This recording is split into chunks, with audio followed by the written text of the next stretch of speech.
Hi friends, welcome back my YouTube channel travelling natural moto vlogs. This is Shivasai. మన ఛానల్లో video ఒకటి post చేశాను, short video. మన bike 10,000 కిలోమీటర్లకి దానికి 1K వ్యూస్ వచ్చినాయి, 7 అయితే కామెంట్స్ వచ్చినాయి. నాకైతే చాలా హ్యాపీ అనిపించింది. ఒక్కలైనా కామెంట్ చేస్తే నేను 10,000 వీడియో కంప్లీట్ చేసి రివ్యూ వీడియో ఇస్తానని అనుకున్నాను. కానీ 7 ఇచ్చారు. అందరికీ థ్యాంక్ యూ నా వీడియో చూస్తున్నందుకు. కనీసం షార్ట్ వీడియోని ఫుల్గా చూశారు. పదండి చూసేద్దాం మన బైక్ రివ్యూ. బ్యాక్గ్రౌండ్ చూసారా, ముస్లిం ప్రాజెక్ట్కి వచ్చాను.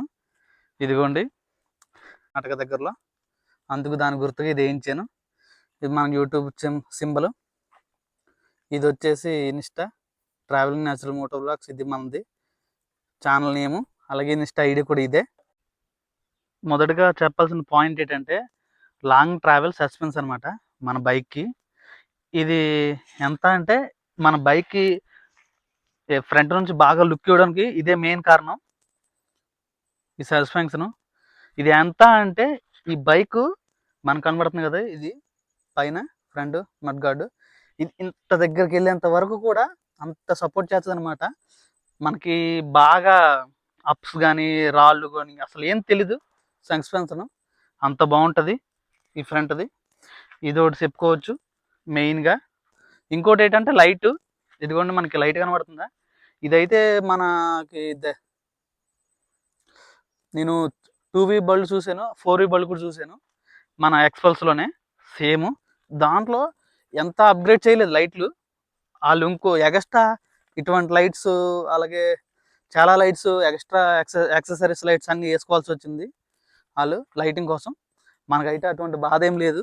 ఇదిగోని చూడండి, ఈ లైట్ ఇచ్చాడు కదా, ఇది హెచ్ షేప్ అనమాట, హీరోకి సింబల్. అలాగైతే దీంట్లో 3 మోడ్స్ లైట్స్ ఉంటాయి, ఫాస్ట్ లైటు, ప్రొజెక్టర్ లైటు. ఇదే మెయిన్ హైలైట్ అనమాట. దీనికి ఎక్స్ట్రా లైట్ అవసరం లేదు.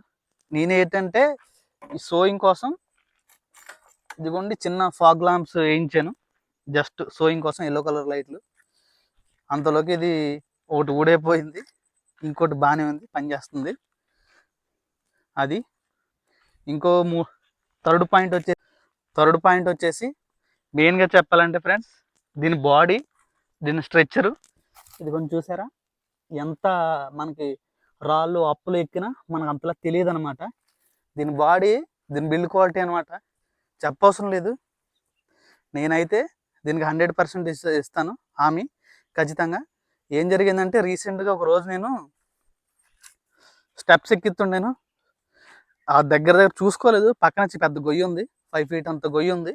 ఆ గొయ్యిలో మన బండి అయితే పడిపోయింది. ఎలా పడిందంటే మనం ఆమ్లెట్ ఇటు తిప్పుతాం కదా, అట్లా రొటేట్ అయ్యి పడిపోయింది. చక్రాలు పైకి ఉండిపోయినాయి. నేను అనుకున్నాను ఈ విండ్ షీల్డ్ మొత్తం, ఈ హ్యాండిల్ బారు అలాగే మొత్తం డ్యామేజ్ అయిపోద్ది, ఈ ప్లాస్టిక్ బాడీ అంతా పగిలిపోయి ఉంటుంది అని నేను ఆ రోజే గోల్ పెడేసాను. కానీ దీని బాడీ అంత స్ట్రాంగ్ కాబట్టి మన బండికి ఏం జరగలేదు. చిన్న చిన్న గీతలు తప్ప. ఇది కూడా వెనకాల అయితే ఇది నేను ఎక్స్ట్రా లగేజ్ క్యారేజ్ వేయించాను. ఇది కూడా నన్ను సేవ్ చేసింది. ఇదంతా మొత్తం కొట్టిపోయినది, నేను పెయింటింగ్ వేసాను అంతే.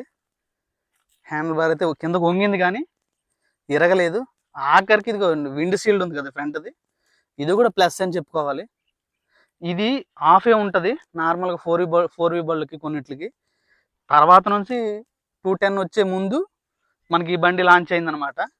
ఇది కొంచెం విండ్ షీల్డ్ కొద్దిగా పెద్దగా పైకి వచ్చి ఇవన్నీ సేవ్ చేసింది. ఆఖరి అద్దాలు కూడా ఇరిగిపోతాయి అనుకున్నాను, ఈ హ్యాండిల్ బార్ ఇరిగిపోతాయి అనుకున్నాను. ఏమి ఇరగలేదు, జస్ట్ గీతలు పడ్డాయి అంతే. మన బైక్ గురించి చెప్పాలంటే ఇంకంతగానే ఏం కావాలి. అదే స్ప్లెండర్ కానీ, గ్లామర్ కానీ, ఇంకేదన్నా స్కూటీ కానీ ఉండుంటే నిజంగా ఇదిగోండి ఇటువంటి గోతులో పడింది. సేమ్ ఇది ఖచ్చితంగా నాకు 5 feet ఎంత ఉంటుంది గొయ్య. సేమ్ ఇక్కడ ఇలాంటి దగ్గర నుంచి ఇలా పడింది ఉల్టా. మనకి 4th పాయింట్ వచ్చేసి దీనికి ABS.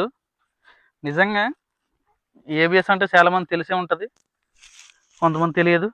Anti break system ABS. దీనికి సింగిలే ఉంది. నేను రియర్ ఇచ్చారనుకున్నాను, రియర్ అయితే ఇవ్వలేదు ఏబిఎస్. అది మెయిన్. ఇంకోటి ఏంటంటే దీనిలో ఏబిఎస్ ఉంది, కానీ కొన్ని బైక్స్లో మనకి రీసెంట్గా వచ్చిన చిన్న చిన్న బైక్స్లో దేంట్లో కూడా ఏబిఎస్కి సంబంధించింది ఆన్ అండ్ ఆఫ్ ఉండదు. దీంట్లో మాత్రం మనం ఏబిఎస్ ఆన్ చేసుకోవచ్చు, ఆఫ్ చేసుకోవచ్చు. ఇదిగోండి బ్లూటూత్ కూడా ఉంది. ఇంకా ఇదిగోండి ఎకోమీటర్ ఉంది, యావరేజ్ మైలేజ్ చెక్ చేసుకోవచ్చు. ఇదిగోండి road, of road, rally, ABS mode. అంటే మనకి నార్మల్గా అయితే ఏబిఎస్ అవసరం మెయిన్ రోడ్లో, నార్మల్గా రోడ్లో ఉన్నప్పుడు.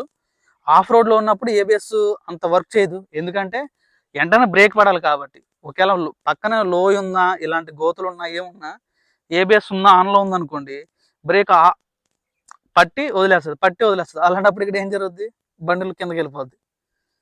అలాంటి కాకున్నప్పుడు మనం ఆఫ్ రోడ్ అని సెలెక్ట్ చేసుకుంటున్నప్పుడు ఇలాంటి చోట, ఇలాంటి గతుకుల రోడ్డు ఇలాంటి చోట ఉన్నప్పుడు ఏబిఎస్ అవసరం లేదు మనకి. ఎందుకంటే బ్రేక్ వేసి ఆగడం కోసమే కదా. కొన్నిసార్లు పడిపోతాం మనం, బండి కిందకి వెళ్ళిపోద్దాం, మనం బ్రేక్ వేస్తాం.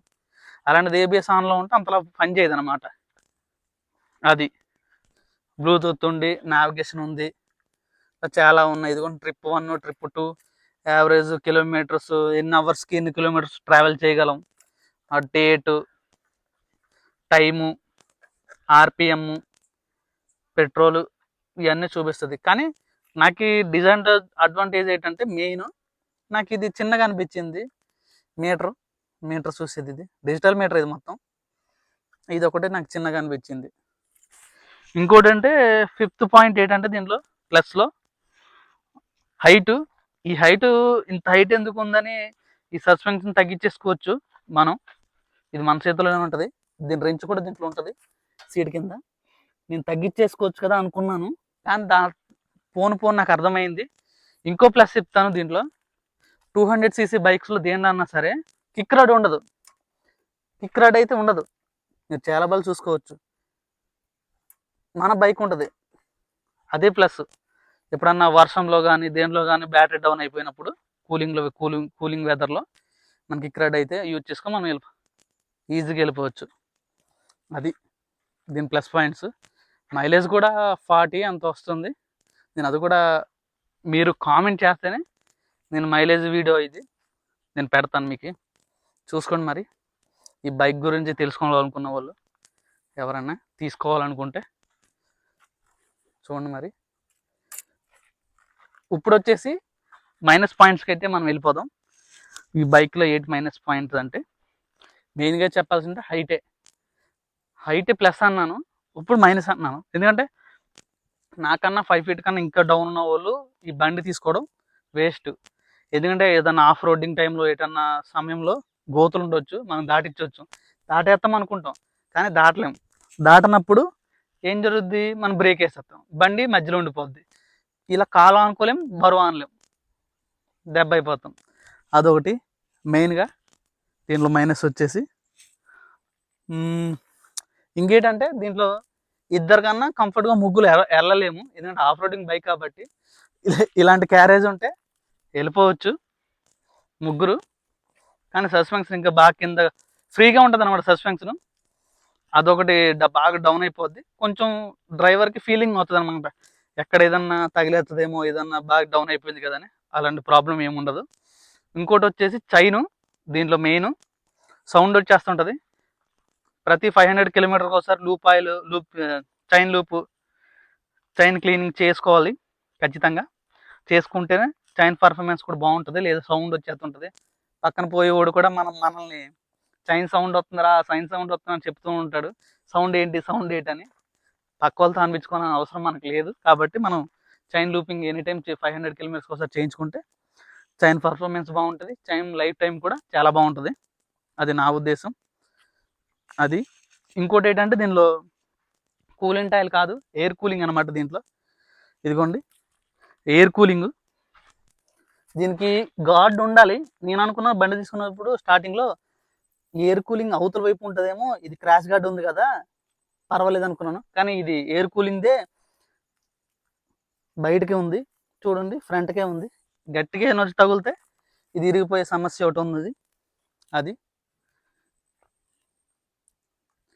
ఇంకోటి ఏంటంటే, దీంట్లో మైనస్ అనిపించింది నాకు, లేడీస్కి ఫుట్ రెస్ట్ లేదు బ్యాక్ సైడ్. ఇది ఆఫ్ రోడింగ్ బైక్, లేడీస్ ఎక్కి తిరగడానికి కాదు కాబట్టి అందుకే లేదు దీంట్లో. అదొకటి గమనించుకోవాలి మనం. ఎగస్ట్రా వేయించుకోవచ్చు. ఆన్లైన్లో ఫ్లిప్కార్ట్లో అమెజాన్లో కానీ దొరికేస్తాయి దీనికి సంబంధించి. ఇది మన బైక్ ఫుల్ రివ్యూ నా వీడియో.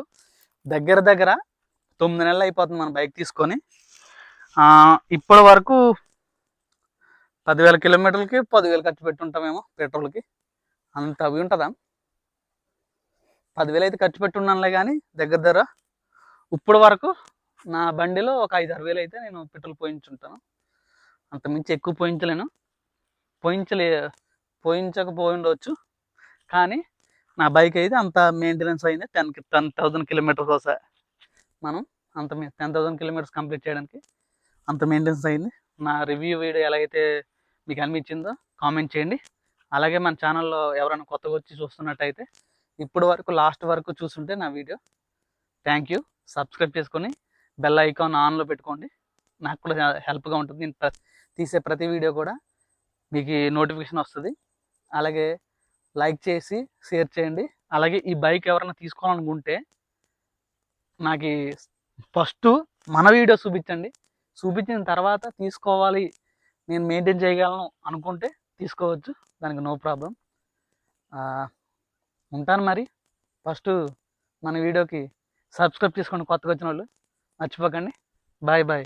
ఇంకొక మంచి వీడియోతో మళ్ళీ కలుద్దాం. హాయ్ ఫ్రెండ్స్ అందరికీ.